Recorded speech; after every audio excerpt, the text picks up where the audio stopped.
October 15th, 1944, somewhere along the Gothic line in the Italian Apennines. Private First Class. Tommy Nakamura crouched behind a crumbling stone wall, clutching what his fellow soldiers mockingly called his Sears Catalogue Special, a civilian Remington Model 700 hunting rifle he had purchased with his own money before shipping overseas. The morning fog hung thick in the valley below, and German positions dotted the ridgeline like deadly constellations. What nobody in Baker Company knew was that this quiet farm boy from Nebraska was about to prove that sometimes the most unassuming weapons in the most unassuming hands could change the course of an entire operation. The other marksmen in his unit carried the standard issue Springfield rifles, battle-tested weapons with military pedigree that commanded respect. They looked at Tommy's commercial hunting rifle with its civilian scope and shook their heads, certain that war required military-grade equipment.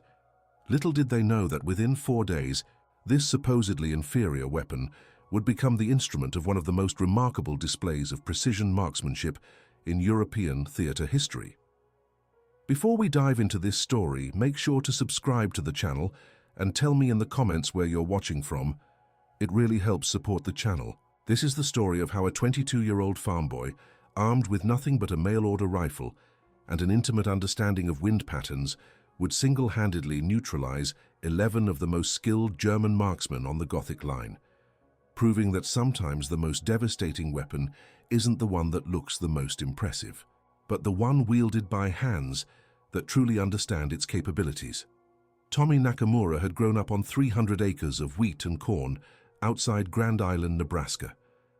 From the time he could hold a rifle steady, his father had taught him to hunt the coyotes that threatened their livestock. By age 16, Tommy could consistently hit prairie dogs at 400 yards in crosswinds that would challenge seasoned hunters. When he received his draft notice in February 1943, his father had pressed the Remington into his hands with a simple statement: "This rifle knows you and you know it. Take it with you." The weapon itself was unremarkable by military standards.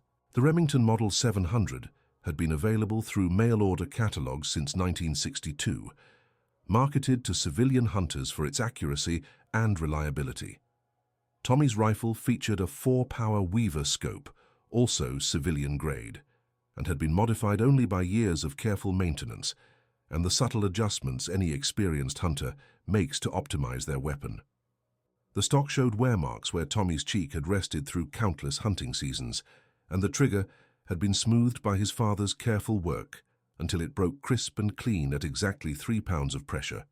Company B of the 304th Infantry Regiment had been tasked with clearing German observation posts from the heights overlooking Highway 65, a critical supply route that remained under constant enemy surveillance. Intelligence reports indicated that at least 15 German snipers had established positions along a 3-mile stretch of ridgeline, making any movement in the valley below a deadly gamble. These weren't ordinary riflemen. They were veterans of the Eastern Front, survivors of Stalingrad and Kursk, men who had honed their skills in the crucible of the most intensive combat the world had ever seen. Sergeant Mike O'Brien, a former police marksman from Chicago, commanded the unit's sniper section. O'Brien carried a customized Springfield with match-grade ammunition and a military scope that cost more than most soldiers made in 3 months. When he first saw Tommy's hunting rifle, he had laughed outright. "Nakamura, this is war, not a turkey shoot back in Nebraska," O'Brien had said, examining the civilian weapon with undisguised skepticism. "You need military-grade equipment to take on German snipers. These guys have been doing this since before you could shave." Tommy had simply nodded politely, as was his nature, but privately he disagreed. He understood something that many military marksmen had never learned. The relationship between shooter and rifle was more important than any technical specifications.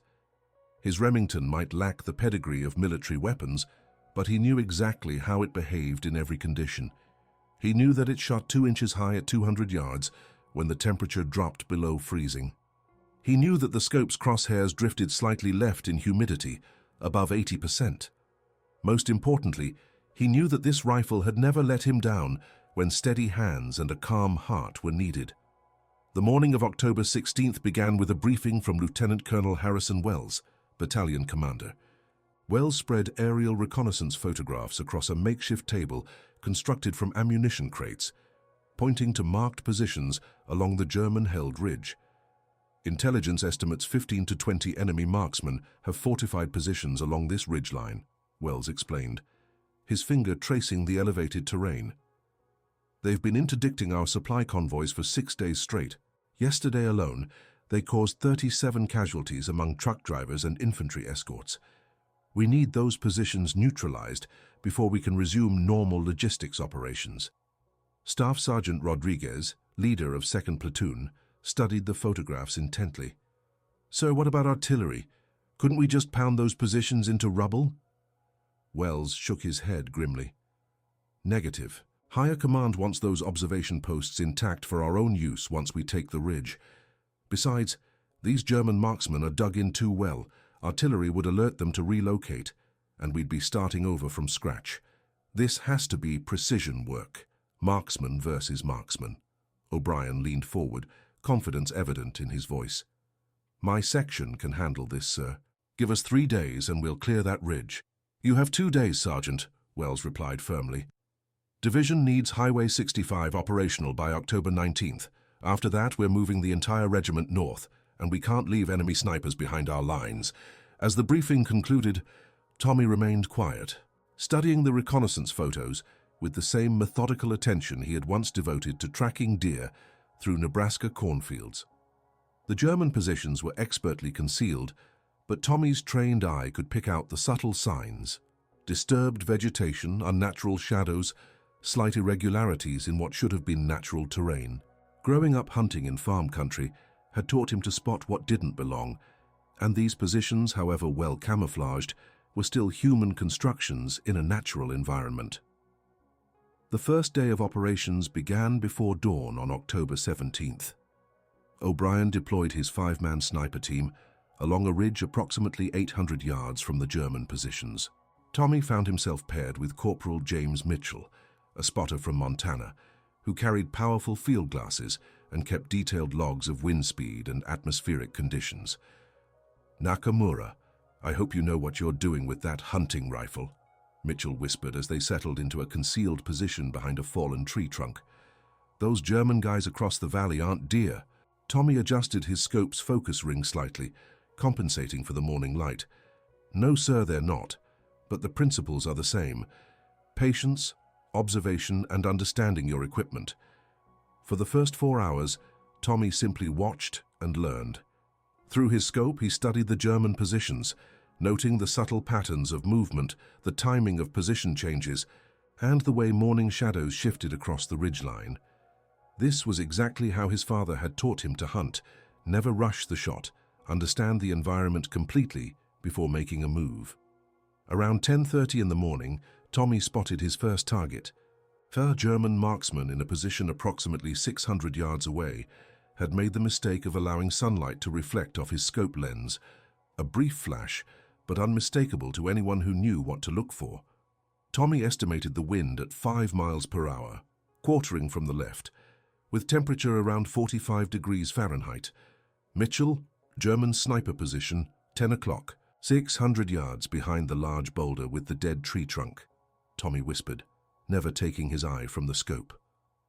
Mitchell swung his field glasses toward the indicated position. "I don't see anything, Nakamura. Are you sure?" Tommy made minute adjustments to his scope's elevation turret, calculating the trajectory. "He's there. Watch for movement in about 30 seconds. He'll shift position to get a better angle on the road below." Sure enough, 30 seconds later, Mitchell caught a glimpse of field gray uniform fabric as the German sniper adjusted his position. "Jesus Christ, how did you spot that?" Tommy didn't answer immediately.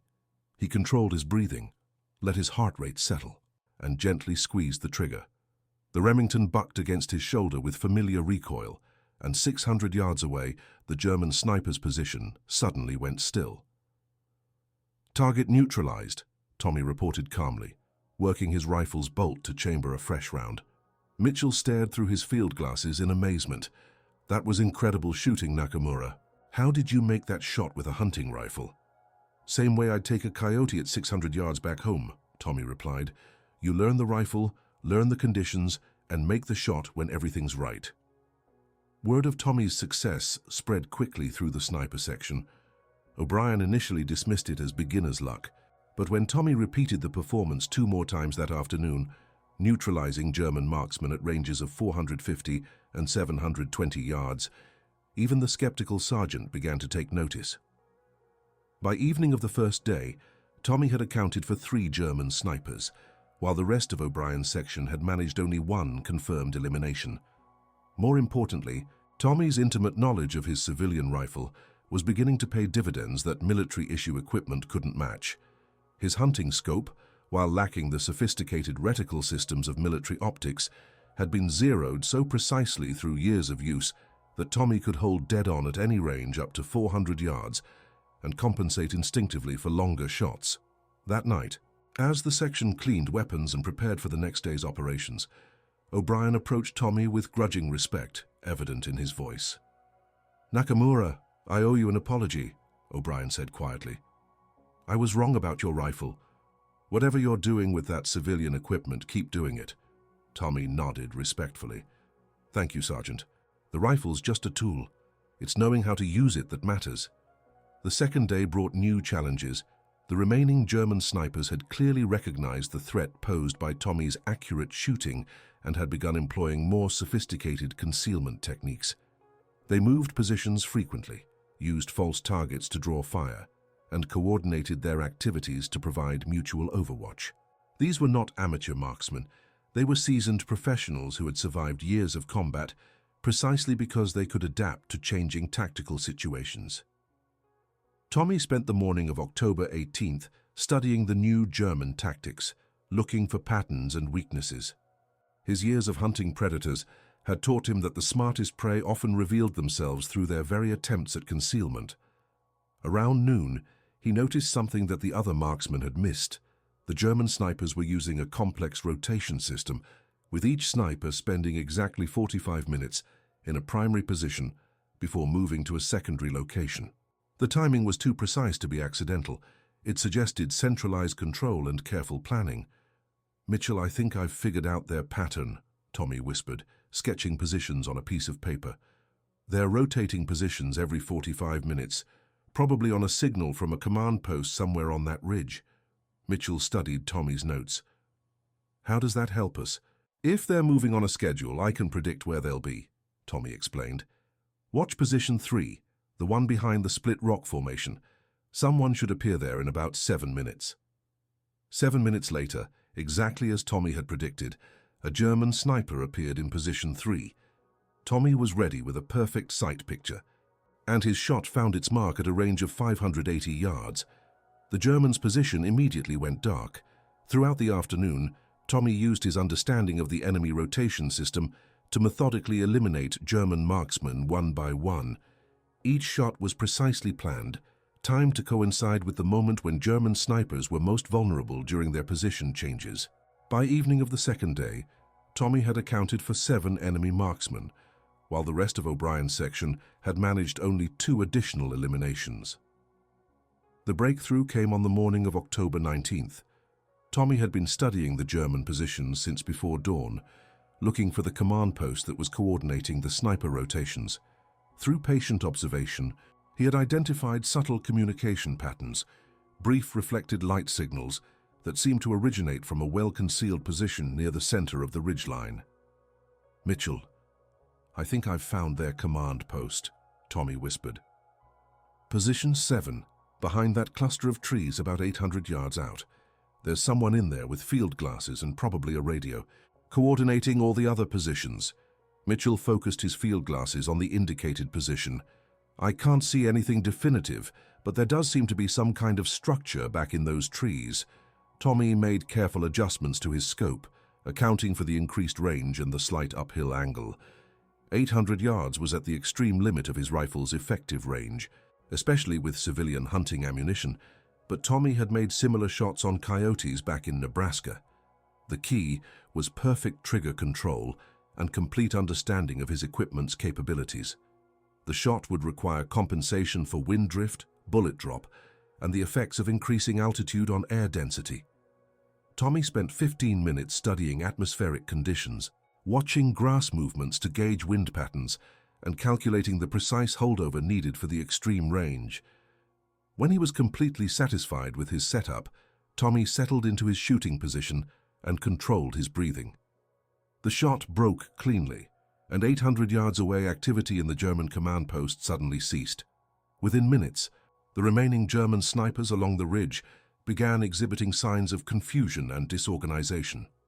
Without central coordination, their sophisticated rotation system collapsed, leaving them vulnerable to the other American marksmen. By noon on October 19th, the last German sniper position had been neutralized. Highway 65 was clear, and division logistics could resume normal operations. Tommy Nakamura, the quiet farm boy with the mail-order hunting rifle, had personally accounted for 11 German marksmen over 4 days of operations, more than the rest of the sniper section combined. Lieutenant Colonel Wells personally visited the sniper section that evening to congratulate them on their success. When he learned that Tommy had achieved most of the eliminations using civilian hunting equipment, Wells was initially skeptical. "Sergeant O'Brien, are you telling me that Private Nakamura neutralized 11 enemy snipers with a commercial hunting rifle?" O'Brien nodded emphatically. "Yes, sir. I've never seen anything like it. That boy knows his rifle better than most men know their wives. He was making shots that I couldn't make with military equipment." Wells turned to Tommy with genuine curiosity. "Son, what makes you so effective with that hunting rifle?" Tommy considered the question carefully before answering. "Sir, I think it's because this rifle and I have history together. I know exactly how it behaves in every condition. Military equipment might have better specifications, but specifications don't mean much if you don't have complete confidence in your weapon." Wells nodded thoughtfully. "There's wisdom in that, Private. Sometimes the best tool is the one you know best, regardless of what the manual says." The success at Gothic Line established Tommy's reputation throughout the regiment. Other marksmen began seeking his advice on shooting techniques, and several requested transfers to work with him. But Tommy remained characteristically modest about his achievements, always crediting his father's training and the lessons learned hunting in Nebraska farm country. More significantly, Tommy's success began influencing military thinking about precision marksmanship. His demonstration that civilian hunting equipment could outperform military-issue rifles in the right hands led to extensive testing of commercial hunting rifles for military applications. The accuracy advantages of civilian hunting ammunition over military ball rounds became a particular focus of study. Captain Richard Thompson, the regiment's intelligence officer, documented Tommy's techniques in detailed reports that were eventually distributed to sniper schools throughout the European theater. Thompson's analysis emphasized that Tommy's success stemmed not from superior equipment, but from superior understanding of equipment capabilities and limitations. Private Nakamura's achievements demonstrate that marksmanship effectiveness depends primarily on the shooter's intimate knowledge of his weapon system, Thompson wrote in his official report.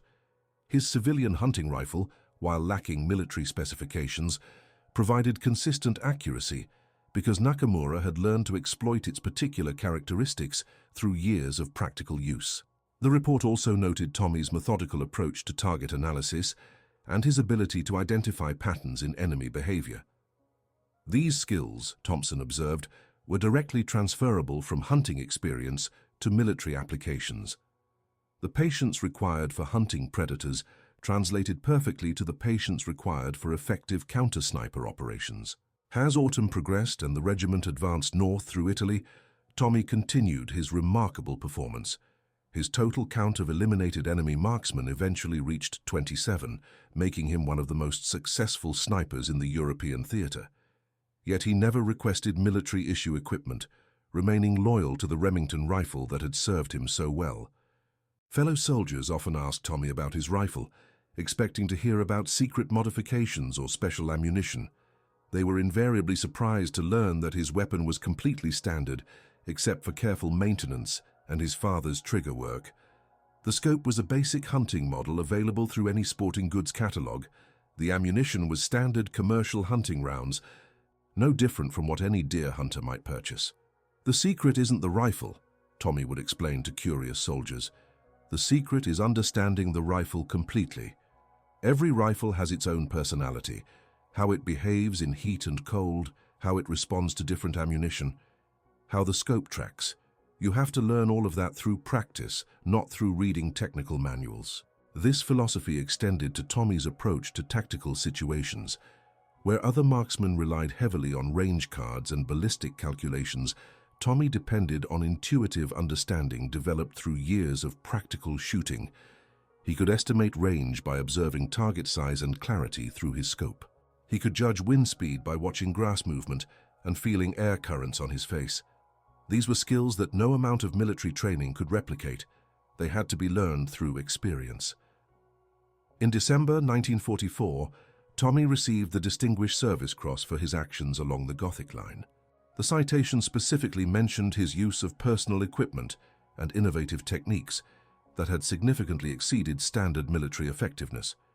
General Mark Clark, commanding general of Fifth Army, personally presented the award during a ceremony attended by war correspondents from major American newspapers. Private Nakamura represents the finest qualities of American ingenuity and determination, General Clark stated during the ceremony. He has proven that individual skill and dedication can overcome any disadvantage in equipment or circumstances. The newspaper coverage of Tommy's story resonated deeply with American civilian audiences. Here was a farm boy who had taken his hunting rifle to war and outperformed military professionals using their own specialized equipment. The story embodied American ideals about individual capability triumphing over institutional advantage.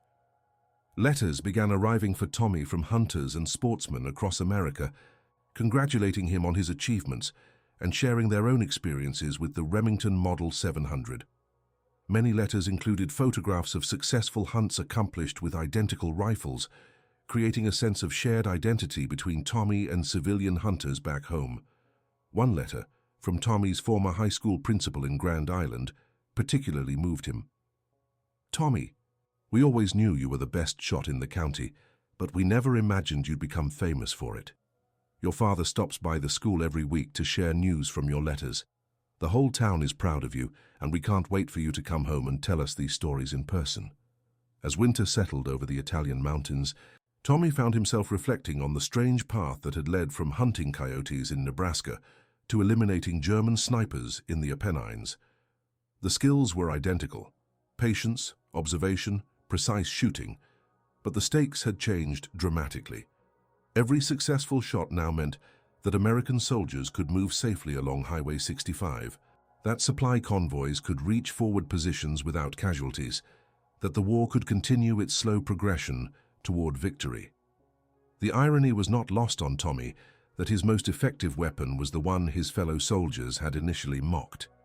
The Sears Catalog Special had proven more deadly than military rifles, costing 10 times as much. But Tommy understood that the rifle itself was not the crucial factor. It was the relationship between shooter and weapon, built through years of shared experience, that made the difference. By war's end, Tommy's techniques had been incorporated into official sniper training programs throughout the American military. His emphasis on complete familiarity with individual weapons, regardless of their specifications, became a cornerstone of marksmanship instruction. Future generations of military marksmen would be taught to develop the same intimate relationship with their rifles that Tommy had achieved through years of hunting in Nebraska. The Remington rifle itself became a symbol of American pragmatism and individual capability. After the war, Remington Arms used Tommy's story in advertising campaigns, emphasizing that their civilian hunting rifles had proven themselves capable of military-grade performance in the hands of a skilled marksman.